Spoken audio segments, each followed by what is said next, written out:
What's up, ladies and gentlemen? Welcome back to another episode of At Home with Mark. Have a very special one today. This is episode 17 of season 3, and have one of my absolute favorite drummers. This is a guitar channel mostly, Geoff, but Okay. one of my favorite drummers. And I've had several drummers on here, but Mr. Geoff Clapp was very kind enough to make some time for us today while he's en route to a gig with Charlie and Sam. So thanks, man. Yeah, you're welcome, Mark. Thank you for having me, man. It's a real honor to be here. I'm looking forward to hanging, man, chatting. Yeah, And dude. wow, hello, guitarists. Well, that's the thing, dude. So, like, I told you, I mean, like, drums, well, piano is kind of my second instrument. Drum is a close third. Right. But I am so enthralled with drummers and so enthralled with rhythm and even the way that I play and I write. Like, I'm a huge Wayne Krantz fan, so a lot of my Oh, wow. improvisational Yeah. ideas come from a rhythmic birthplace. You know what I mean? Yeah. But we can get into some of that. But No, I'm curious, man. Yeah, I'm curious. Like, so I usually ask people this question about, like, you know, what was the moment you started playing your instrument? But I have a different question for you. Okay. What's your earliest musical memory? Wow. Man, my dad used to play organ. Well, my whole life in church, so I remember that. But I think honestly, my first musical memory was at Christmas time hearing Grandma and Papa sing hymns, or Christmas carols, especially Silent Night. I remember that in the old, way out of tune country piano. I just remember that specifically. So anytime I hear out of tune piano, it's just a thing. And Right. then my first real, I would say, like, album experience when I was my older brother, Rush. When Chris played me moving pictures in our living room, I think I was 10 or 11, like 81 or 82. And then, man, that blew my mind. Okay. Alex Lifeson's That still to this day one of my favorite dudes. Oh man, nice. Yeah. That's surprising. I never would have thought that. That's interesting. So, like, when did you start picking up a pair of sticks then? Like, how old were you when you did that? When I was 4, and then I always beat on crap, pots and pans and those. I don't know if these youngsters remember that, but all of our parents, if you were anywhere in the lower middle or middle class, you had frozen, like, Tupperware things that you would save food in. Yeah. And I would put those around on the kitchen floor and beat them. We had oh my gosh, this orange and brown, really ugly sun kind of 70s floor at the time, and I would just put them down there and beat them with the wooden spoons. Okay. And then Mom and Dad finally got me a toy drum set when I was kindergarten. Oh, okay. Wow. 5 or 6, So I don't know. the so like the ones I had one of those too when I was a kid, and it was like it was almost like parchment paper drum heads. Yes. It's like Yeah, if you hit them too hard, it's they didn't last end of really that drum. long. Yeah, they did not last a long time. And I remember they had Animal from the Muppets on it. Was the theme, And do you remember? I don't know if you had this, but did you ever have bookmobiles when you were a little kid? Oh, dude, yeah. Yeah. Okay. So we had we had the Sesame Street record, and so along with Dad's 8-track, kind of dating myself here, and those records, I would play along to those and just. I was in my own little world, man, and I was in concert. I was already there. I was doing it, and had no idea how to play the drums. Just I would beat along whatever random rhythm came to mind. But I remember going with the melody a lot. I'd always play drums with the melody as opposed to just keeping the time. I didn't learn how to keep time until way later in life, when people told me to just keep time. Right. Stop playing. So how old were you then? Like when you got serious? When I got serious, I was 12, and I did a lot of all-state snare drum, timpani, and some mallets, very little mallet, marimba, and whatnot. I was 12, and my brother Chris, who's also a killer blues guitarist, he's a pediatrician, and he was always kind of my musical frontiersman. He would say, "Hey man, check out this Steely Dan or like this Al Demiola. Remember that dude? Oh yeah, man. Oh Al yeah. Demiola or Pat Martino or just like whatever. I mean, obviously we went to Van Halen concerts and Rush concerts, but it wasn't until we started doing the garage band thing or after school backstage thing, and people, I think one of their drummers couldn't make it, and I had to play a talent show, and just really realized how hard it was just to keep time. You know, Mm-hmm. for me, for my brain. And then Yeah. so I got started getting heavy into like Zeppelin and Bonham, and then I studied classical music a lot, which helped my touch. But then I had to get my feel together, and wow, just mostly, honestly, Mark, played by myself in my room with headphones until I got to Yeah. School of the Arts, where we actually had a drum set. The only way to play a drum set um, was to be in the jazz band. So I thought Spiral Gyro was jazz. I thought Manhattan Transfer, like that was deep jazz. I had no idea, no idea. And then Oh, man. that was me. So was that middle school like era? Well, Like I did was in the middle school jazz band. That's right, for a minute. But we okay. did like Broadway and not the swing one. We did like the groovy, funky. Everything we did was like right off Saturday morning at Soul Train. Everything was funky or rocky. There was no swinging in the jazz band at that time. And that was 1984, 83. And I was in High Point, North Carolina. Okay. Yeah, which is really cool. And man, it was great because North Carolina is a very artistic state. So going back to your first question, Mark, my mom took me to a classical quartet at a museum when we were living in Raleigh earlier, when I was like 8 or 9 or 10. And that really formulated, like, because everybody's really quiet. And it's a Saturday morning, probably 10 a.m. I just remember stopping at Hardee's and getting a little meal and having one of those little toy trucks. And I was just kind of listening, but, being an 8 or 9-year-old, 10-year-old, whatever I was, just playing on my car, but listening to this beautiful classical music coming from these instruments. And I just remember looking up thinking like, wow, these people are creating that music, just these 4 people, and somehow I was like, this room is making it sound bigger. Just somehow I knew it did. And which is unfortunate because I always like roomy, bouncy, fellowship hally kind of sound. Sorry about my hand. And so, That's okay. man, I think my mom and dad had a big influence. Whoever owned that drum set, I'd beat the crap out of during the summer. It was booming. I loved it. It was awesome, man. Those were the first memories. Oh, I'm losing you a bit, Geoff. I think I lost you. That's all good. We're on the road, folks. This is new. It's there you are. No. Oh, is that right? All right. You're frozen, but I can hear you. Oh, there you are. There you are. You're back. You're back. Cool, man. I mean, so because freeze dance. Did you? So, like you said, so your dad played piano and organ. You there? Yep. Oh, okay. So, do you play keys at all? He did. Okay. Yes. Do you play keys at all? Yeah, I do play keys. I do, man. I have a keyboard. I actually teach beginner keyboard and guitar to kids right now, just because it's so enriching. I love it. But Ellis Marsalis in New Orleans made us learn the changes to songs on the keyboard. That's awesome. That's awesome. Yeah, he's like, I'm sure and the lyrics for most songs, but not all of them. I should have. That's a good band leader, man. I mean, that's that's important for everybody to kind of know what's going on in between each instrument. So that's killer. Yeah.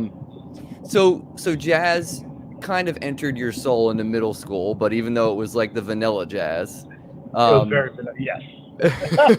But like So when did you start doing like more of the hip stuff? Like what was the first jazz record, like the hip jazz record that really pushed you and made you be like, hey, Dude, okay, okay. this is different. I was at School of the Arts, and then we had to go listen to classical albums and write about it.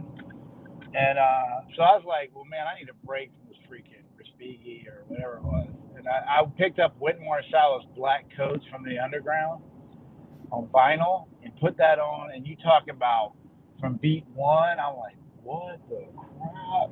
You know, flat, to play to be hood up, step, sweet. I'm like, what?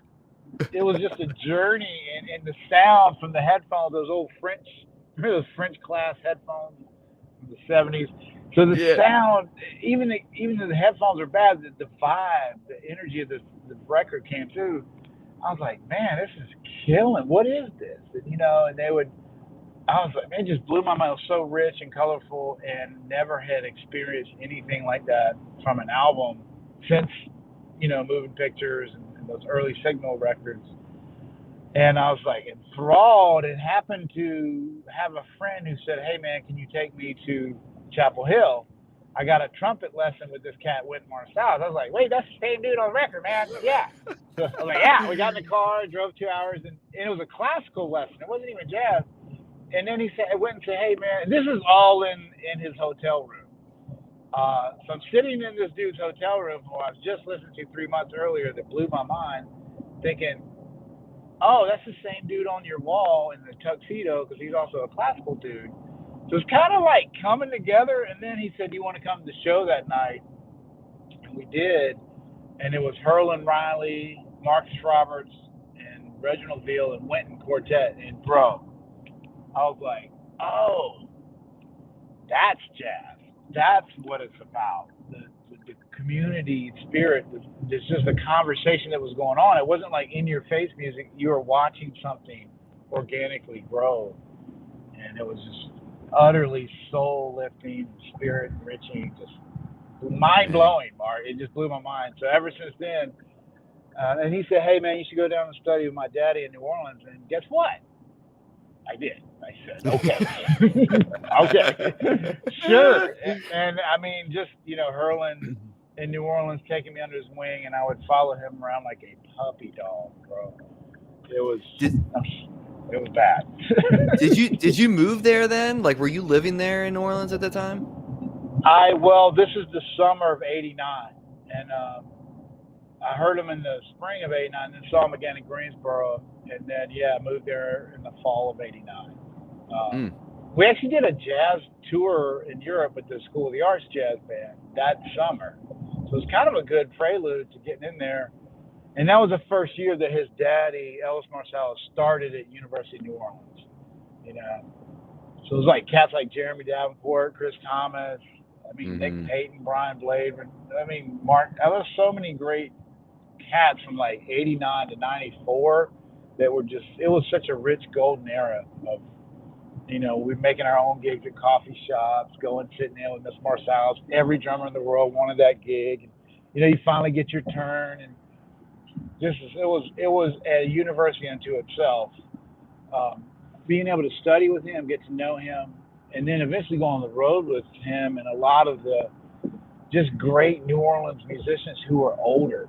Like, that's really the education, is the elder statesmen in that city, man. Danny Barker, you know, Wendell Brunius, Nick Payton's dad, Walter Payton, Leroy Jones, all those people, you know, because it's a large community, but it's also very small. So if you can play and you're cool and you're learning, you're serious, most people hire you and just use you until, you know, other things happen. But I was very fortunate to be in New Orleans at that time. It's not the same now, right? But it was like such a renaissance of music, and especially in the jazz world. You know, had Roy Hargrove and Greg Hutchinson, them cats in New York, just killing it. So I'd go here like Carl Allen and Benny Green and Christian McBride. Now I just I was like 19, 20. I had no idea, but I started piecing it together and being like, oh man, okay, I want to sound like, okay, I want to study that, and then just kind of ebbed away from doing rock at all. I mean, nothing. So So I went head first, all or nothing, and then now I'm back to doing whatever. I don't, it doesn't matter. I So love you music, probably, man. yeah. So you probably really that time in your life was probably really formative for you, right? And gathering your skills and your touch and your feel and everything. Everything, man. I was fortunate to watch, like, for example, Brian Blade sounded pretty good, and then he went on the road with some cats, and he was like ridiculous. So we saw Mm, cats grow, and that was inspiring. And it wasn't something you really talked about. Like, we go play bones or like chess, or all the cats would go to the coffee shops, Rudiments Course on Magazine Street, which is now Mojo in New Orleans, Midtown. And we would just sit there and do Scrabble and hang out, and we were a community of cats. It wasn't like, okay, man, let's go shed on this tune, we would hang out and gig and get paid $13, $18 plus free coffee. And then we finally started, really getting to be working professional. Michael Polero would hire me with Bill Huntington, James, like David Torganowski. You would go hear, gosh, man, I think hearing Danny Barker at the Palm Court and hearing Johnny Vidakovich play with James Singleton, and though it was just so many different bands. Then you go to the Maple Leaf, dude, and hear Mean Willie Green, just like, damn. Or like Junkyard Dog with some blues, with Wolfman Washington. Just like, every bar was just ridiculously killing. yeah. And then you would leave New Orleans, you're like, wow, nobody really sounds that good out here. And like, you're like, wow, this is okay. But then you go to New York, you're like, okay, that's a whole other level, but different. It didn't quite Right. have the same gut bucket feel that like Hurlin had, or except for cats, like Tane and Lewis Nash, all those cats. Speaking jazz drummers, but I'd also Right. sneak out and I would go hear just different rock bands at wherever, CBGBs or wherever, because I'm kind of a rocker at heart still. Yeah. That's Me just, too, man. I love Me it, too. man. I love rock now. Me too. it's the same feeling as jazz. It's just a different idiom, really. Yeah. Yeah. I mean, there's like this greasiness about New Orleans music that it's just got its own. It has its own thing. Like, and I'm from Baltimore. I've never been to New Orleans, Mark, but what? I know, dude. Dude, My wife and I have been talking about going bro, for a while, and go, I know, I need to. But like, man. I just told you I went to Nashville with my band to record this past week. Dude, everything that I do has this New Orleans vibe to it. Like, there's a whole second line solely in the middle of this pop Yeah. tune Oh that I wow. wrote. And it's just in me, but I've never been there. And Well, I feel like it's there's in like your this blood. kinship. It's a spirit. It's a kin. The reason we're talking, I guess, because we're kindred spirits. Man, it's a tropical city. It's an island city. It's not America. It's not Louisiana. It is its own thing, Yeah. and it's such an international city. So it has, man, millions and millions of people from Europe, from all over the world. Japan, China, Asia, Russia, just all an influx of different languages and people's mindset and peoples that converge in this one city through music and through food. It's just a great dynamic that, and then we would go to Europe with a traditional band, let's say, and we would be treated like royalty. And I couldn't understand it, because I was like, to me, it's still kind of like old people's music. I didn't really get it until I was like 35 or 40. Then I was like, oh, okay, this is okay. Now Louis Armstrong, the real Louis, hot fives and hot sevens, the real forms, the real Jamil Sharif would show me this stuff, and I was like, oh, that's it, because especially like the Swiss and the Finnish and most of Germany really loved that hardcore traditional jazz, Mm-hmm. and they were royalty there, man. Clyde Kerr, Greg, oh man, trumpet player Greg, oh man, I can't remember, man, I'm getting older.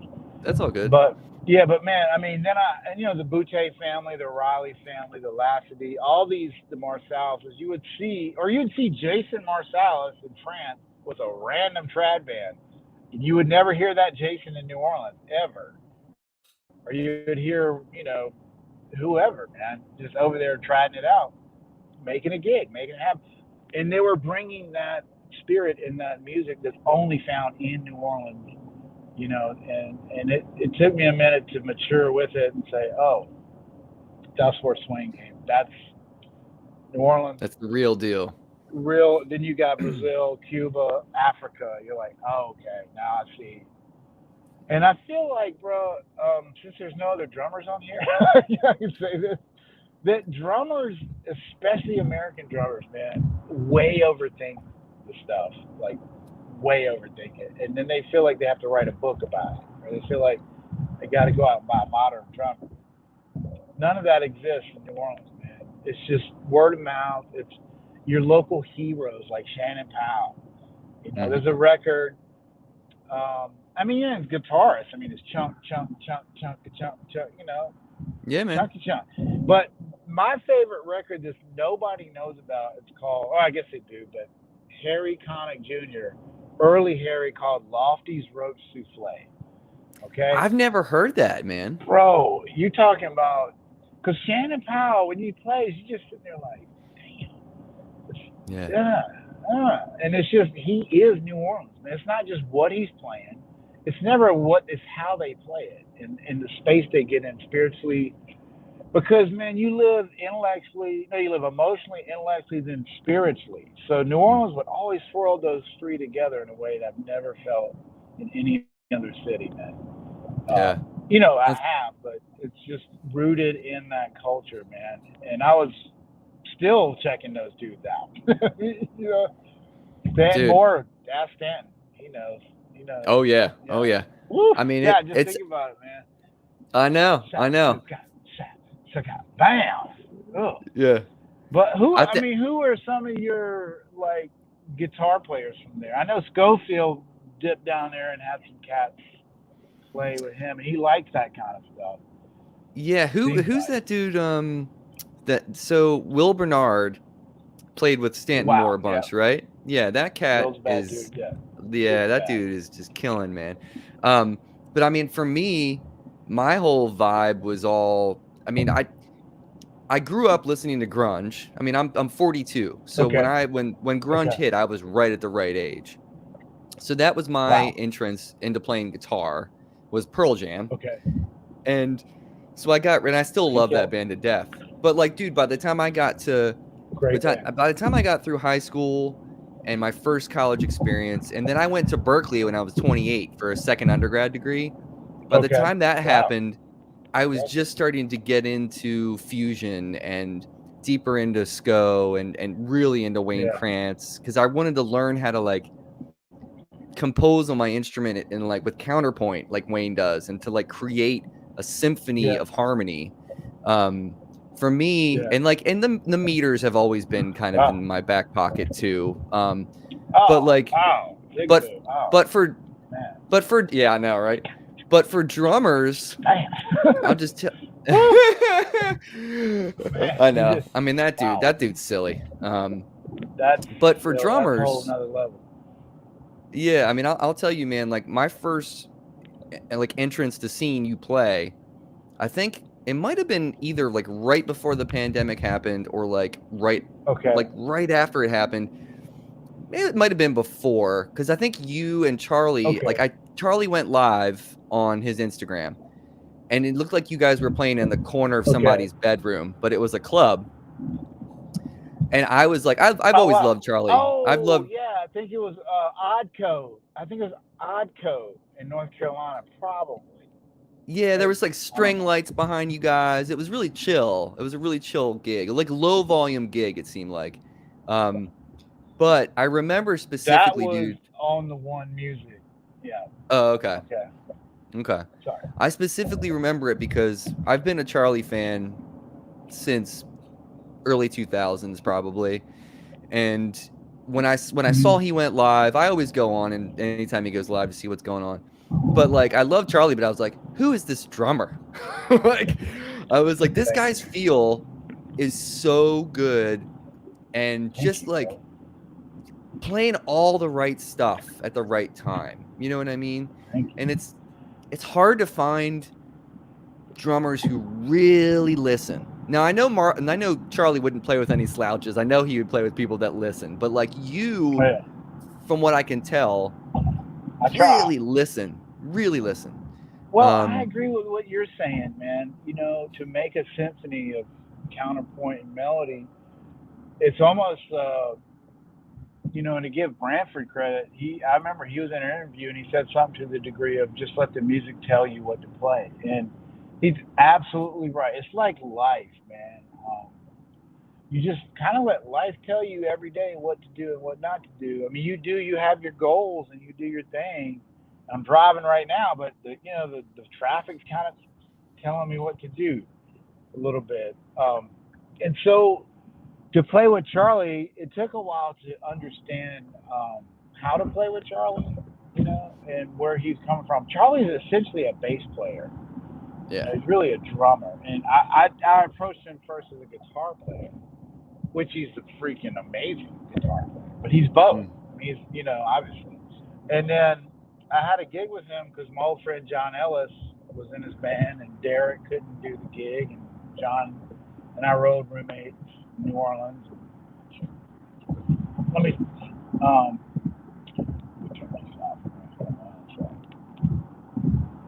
Okay, I'm back. Sorry, I had to turn the old ways off. Kind of getting in a quarter of a mile. Accident reported. Homeless jazz musician. Quarter of a mile. $1. So, man, anyway, blah, blah, blah, blah. New Orleans, I had to unlearn everything about playing with people and relearn it. So New Orleans taught me how to listen, how to play underneath people, how to play over top them, when to be strong, when to relax. And then just all those different second lines and funerals and just parades we played it just instilled like a community spirit when you're playing the drums. It's not about you, man. It can't be about you. And every time, even playing with Charlie, I make it about me. I look back and it just sucks. But then when I don't do it, I'm like, wow, I can actually listen to myself. Because, it's like being in a relationship. If I live for her, everything's cool. But second, for Jeffy, not good. It's good for cool a little bit, but So now these days, I'm actually working on how to solo and just trying to say something with the solo. And I learned a lot with Charlie how he would build solos. Just really be patient and just incorporate everybody in the group. And his groove is so deep and engulfs me. He makes me sound better than I do. Yeah. So, and Sam, just a kindred spirit and such a soulful young man, intelligent young man, motivated and focused. So I'm very excited to play with him tomorrow night. Yeah, but thank you for those kind words, man. It means a lot. I think feel is everything first, and everything else has to be second. Okay, yeah, and it's the way that you touch the drums too, man. It's like there's a really like joyful. It's joyful to watch you play because you can tell you love it, and you can tell you feel every single time you touch those skins, man. It's like no matter what you're doing, it's all there. It's all there. But it's for me, man, as a guitarist, learning from great drummers like you is learning about like when you're talking about pockets. Like I always joke because I always feel like you guys, Charlie, I always say these cats are so deep in the pocket they're covered in lint. It's like corduroy pants. Yeah, man. So it's just like there's this thing, man. Go ahead. It's how Elvin plays around and he's shifting the beat all over the drums all the time, but there's a forward train. It's like you're inside the train, but you're walking through the different cards. That's how I think about groove, and it's good and bad because I can't sit there and go boom, boom, boom, boom, unless I'm rocking out. No problem. Church band, no problem. But somehow with jazz or funk groove, I'm always shifting around the kit, and so for me, it keeps me.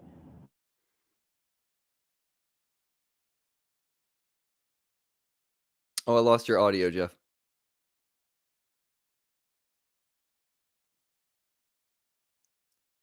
I lost your audio, buddy. Ah, that's all good. He'll be back. We'll get him back in, guys. Antonio, there's another drummer here. Thanks, Geoff. So we'll wait. We'll see if he gets back in. I'm sure he'll realize. There he is. Hold on, we'll get him back in. Hey, sorry, man. She was calling. There he is. That's all good.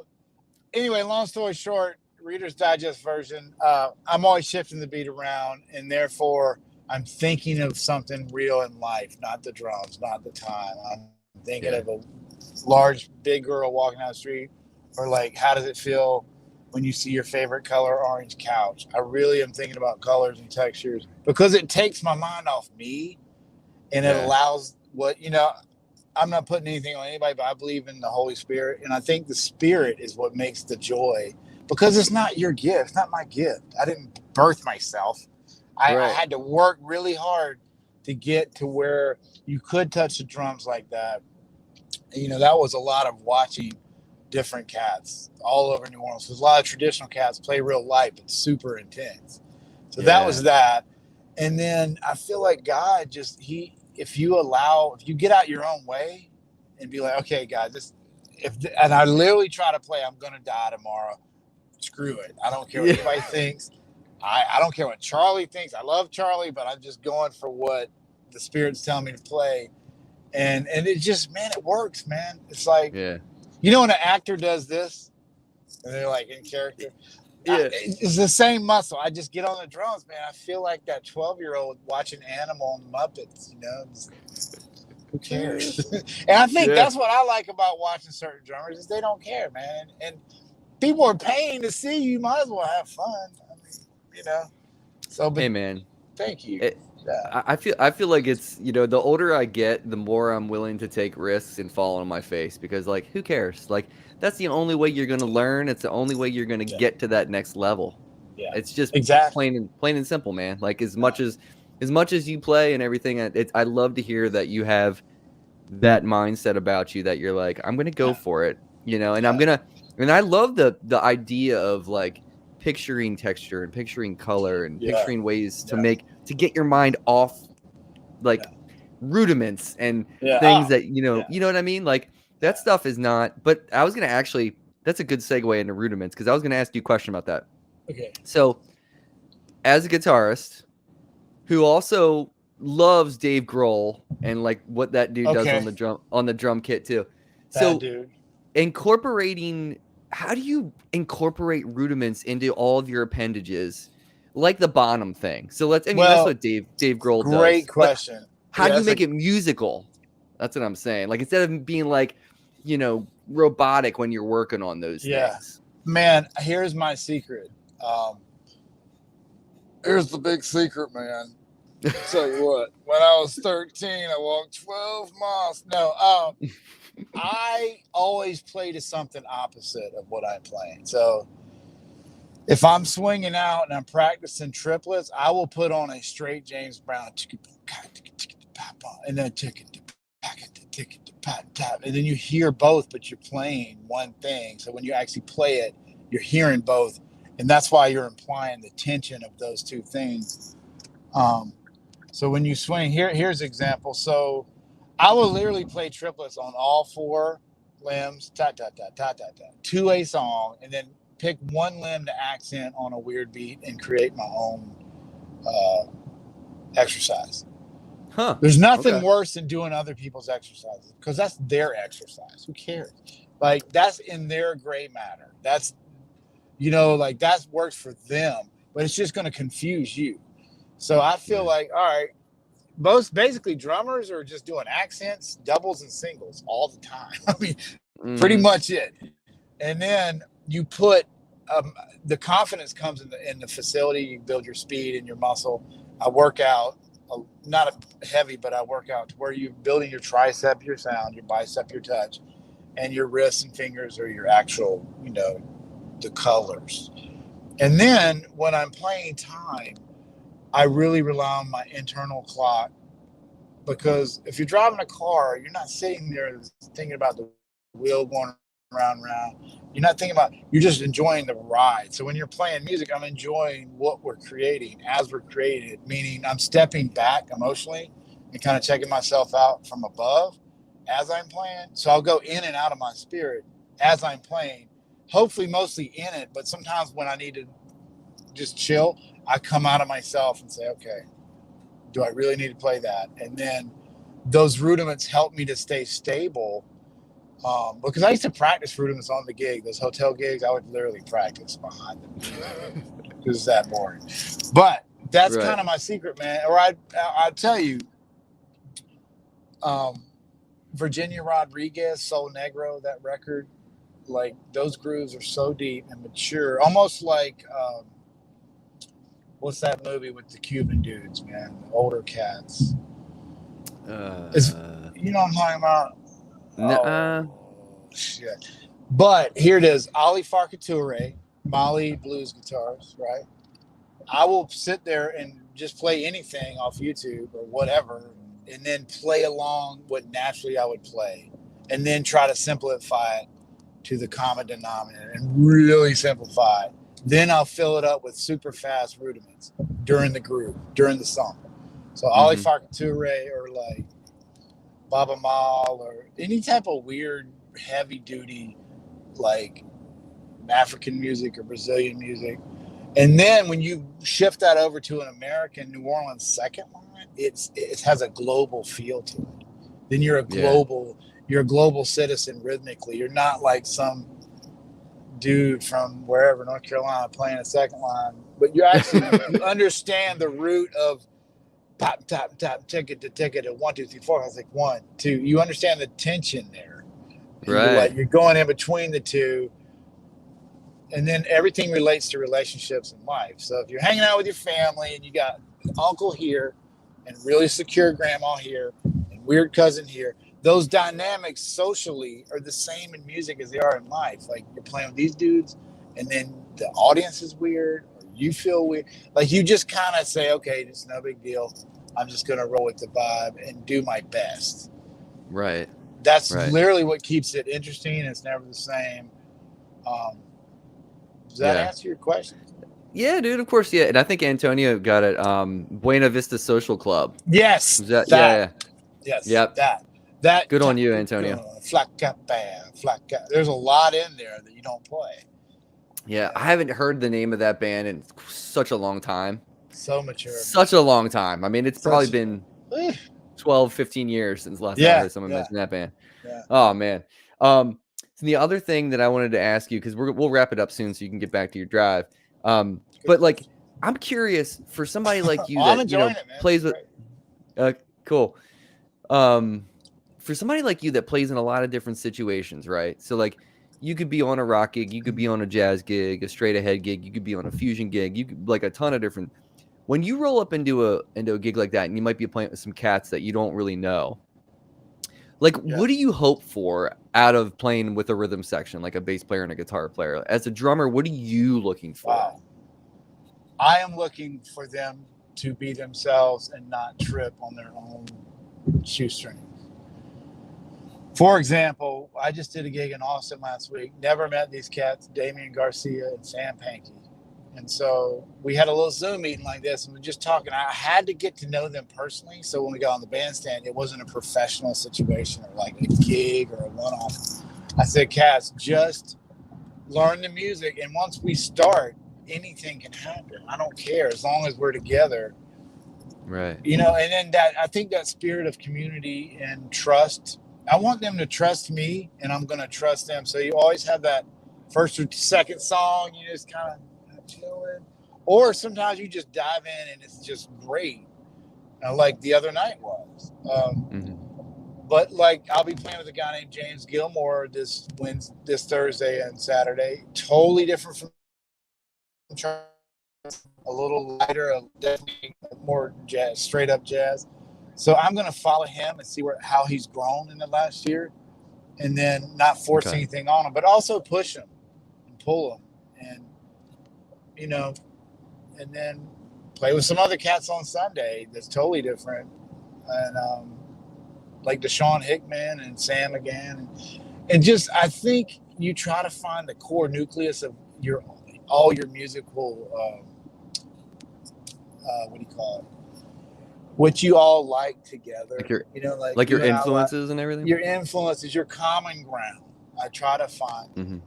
Okay, well, this dude likes, Barney Kessel. Okay, I'm just gonna chill. Right. So I really try to get to their color first, and then if my color or mood feels like it's appropriate, I add it in. Otherwise, I really try to do my job as a drummer first. And then if I feel like the art is opening artistically, then you kind of trust that. And I think experience, Mark, is the main thing. I've failed so many times in so many situations that hopefully now the success rate is much higher. And if you do fail, who cares?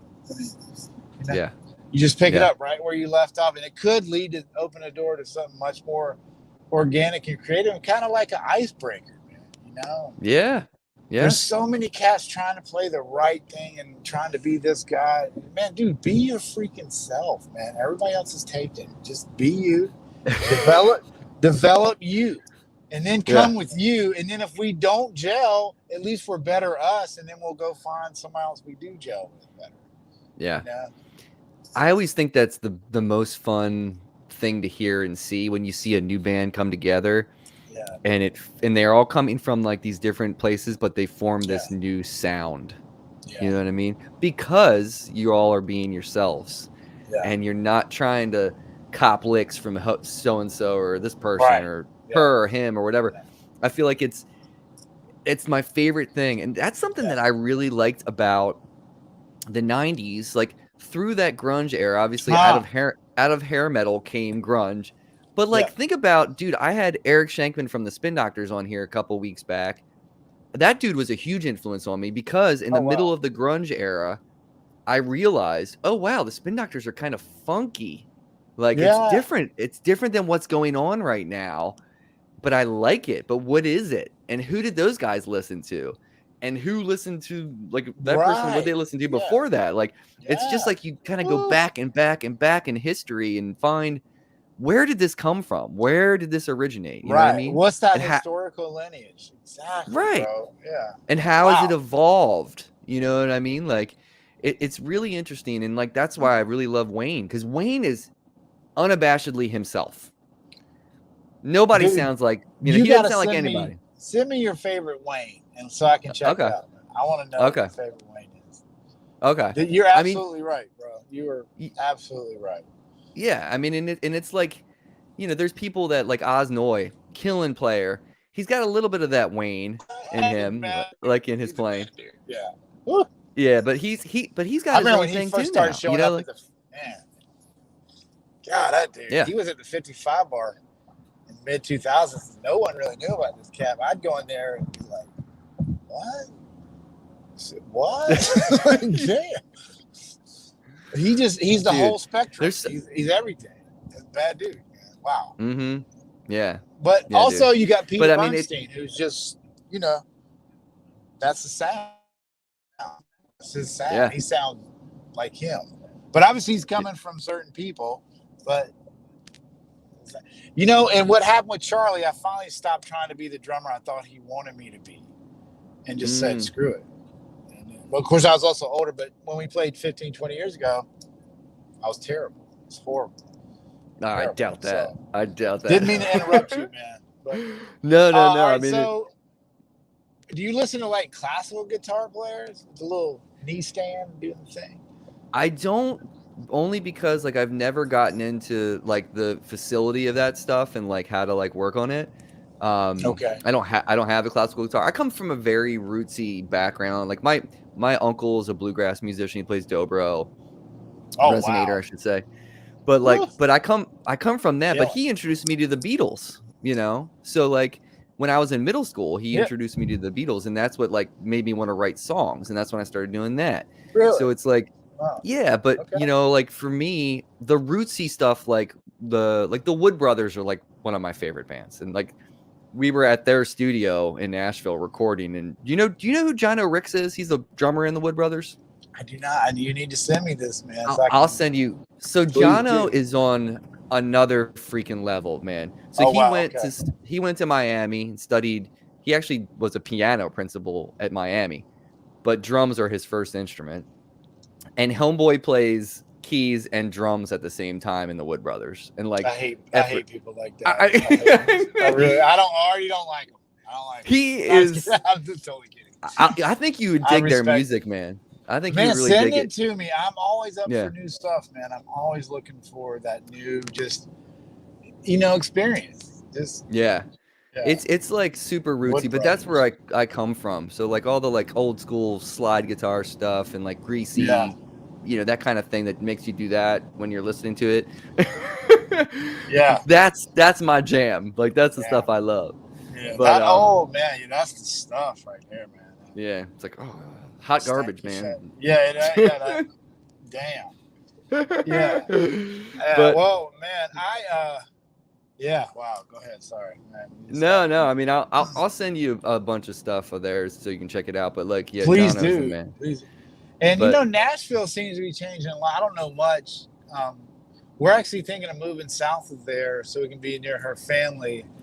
And I would love to get more of like a singer-songwriter kind of thing happening, on the side. Yeah, man. So if you know anybody, give them a number, sir. Yeah. Okay. Dude, I'm sure you would James work your Taylor on here? Is James Taylor? JT. Woo! Give me a call. Steve Jordan's not. He's a little busy right now. Okay. See what I did? No, man. Talk about another drummer that I absolutely idolize, Steve Jordan.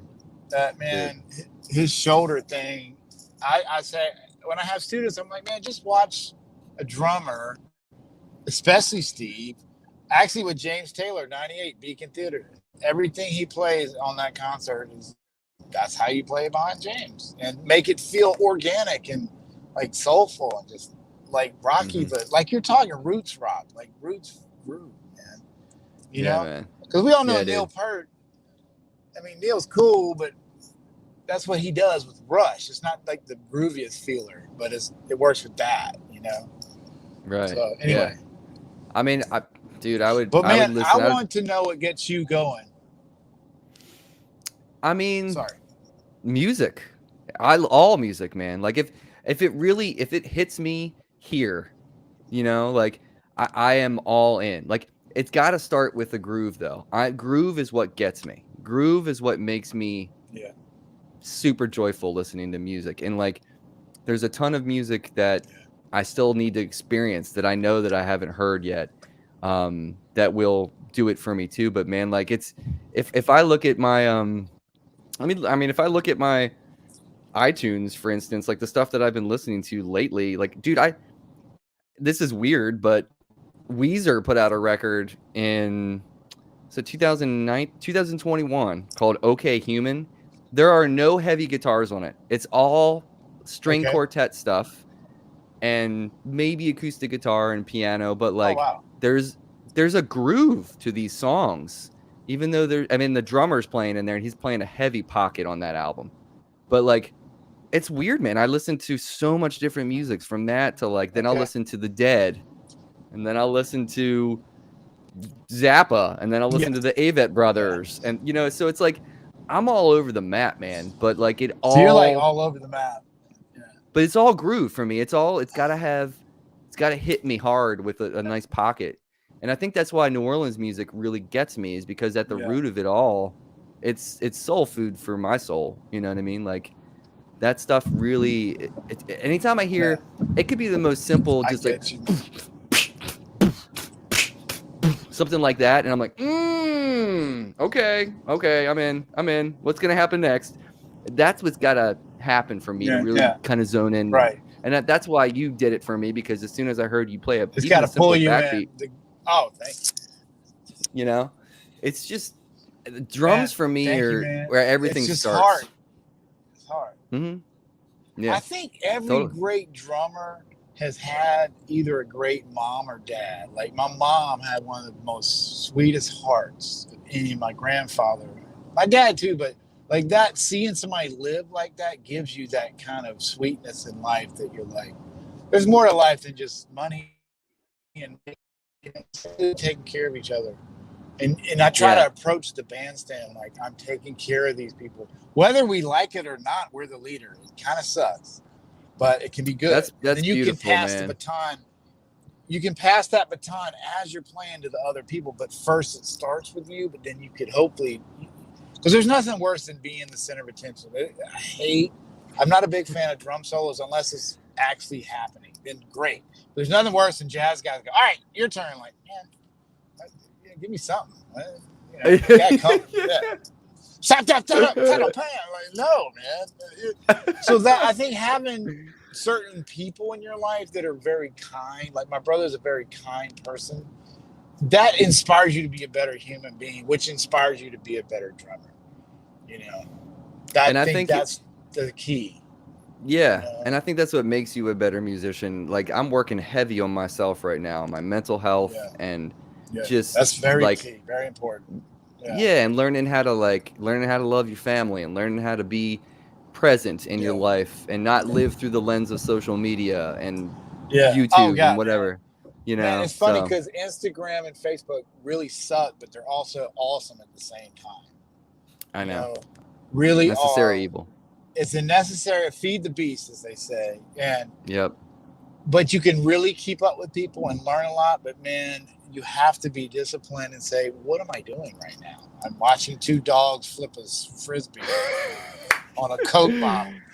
It's like, what?